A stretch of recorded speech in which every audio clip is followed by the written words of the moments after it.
The blame game, why pointing fingers makes us miss the point. Have you ever felt a surge of satisfaction in finding someone to blame when things go wrong? A coworker misses a deadline, a politician makes a bad call, or a customer lashes out, and your brain races to assign fault. That's not just emotion. It's what Hans Rosling calls the blame instinct. Our deep-seated tendency to identify a culprit when faced with problems, even when reality is far more complex. This instinct may feel intuitive, but it can lead to poor decisions, broken relationships, and systemic failures. Let's unpack how the blame instinct works, why it's so seductive, and what we can do to rise above it. Understanding the blame instinct. The blame instinct operates like this. Something bad happens. We feel discomfort or confusion. Instead of analyzing the situation, our mind jumps to, who is at fault? Blame offers a quick emotional release.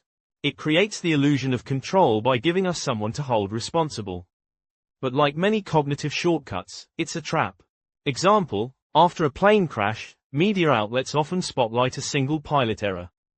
However, aviation experts know that crashes are rarely due to just one mistake. They're usually a chain of failures, including communication issues, mechanical faults, training gaps, and poor weather conditions.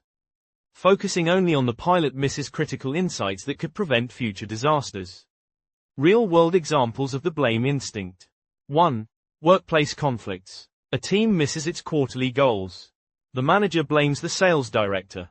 However, upon closer inspection, marketing failed to deliver leads, operations were understaffed, and the product team overlooked key features.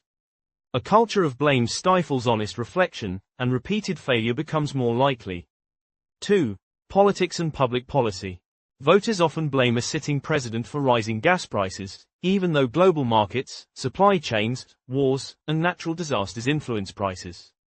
Politicians lean into this instinct to gain support, it's their fault, while distracting from real causes or solutions. 3. Healthcare. In hospitals, if a patient is harmed, there's a rush to blame the nurse or doctor. However, in many cases, the issue is systemic, stemming from staff shortages, miscommunication, or broken processes. The healthcare industry has begun shifting toward systems thinking, recognizing that focusing solely on individuals hinders progress. The cost of the blame instinct. Blame isn't just unproductive, it's destructive. It erodes trust. When people feel scapegoated, they become defensive or disengaged. It reduces learning. If we blame rather than investigate, we miss key lessons. It stifles innovation. In blame-heavy environments, people are often hesitant to take risks or admit mistakes. Case in point, the 1986 Challenger disaster was traced back to faulty O-ring seals. Engineers had raised concerns, but NASA's culture made it hard to challenge decisions. No one wanted to be the one to blame. The result. Catastrophe. Section 4. How to counter the blame instinct. Here are 7 practical strategies to break free from the blame instinct and build a more thoughtful, constructive mindset. 1. Ask, what, instead of, who. Shift your reflex from, who messed this up, to, what went wrong. This leads to root cause thinking. Instead of, who dropped the ball. Try, what process failed, and how can we improve it. 2. Practice systems thinking. Rarely does one factor cause failure. Take a step back and look at the bigger picture. Use tools like fishbone diagrams or 5 whys to unpack causes beneath the surface. 3. Delay judgment. Give yourself time before concluding. Most snap judgments are shaped by emotion rather than logic. Tip. Sleep on major decisions involving fault or conflict. You'll often see more nuance in the morning. 4. Create psychological safety. In team settings, encourage candor over cover-ups. When people feel safe admitting mistakes, blame gives way to learning. Reference: Google's Project Aristotle found that psychological safety was the most important factor in team effectiveness. 5. Look for repeating patterns. If the same type of failure occurs repeatedly, blaming individuals is almost certainly missing the point. Repetition systemic issue. 6. Use neutral language. Avoid loaded terms like fault, screw up, or guilty. Use descriptive, not judgmental, language.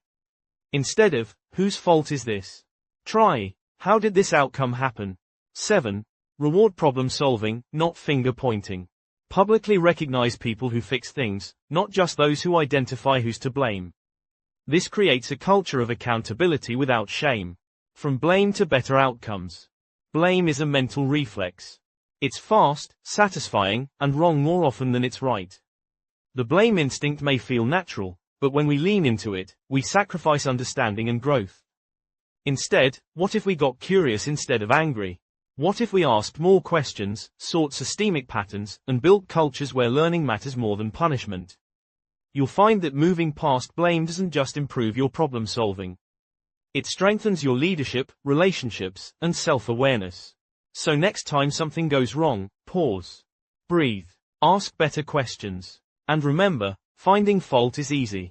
Fixing systems is progress. Maybe for you it's about always being right, but that might be a story you're telling yourself. For notes from this video please check out nigerdesaur.substack.com.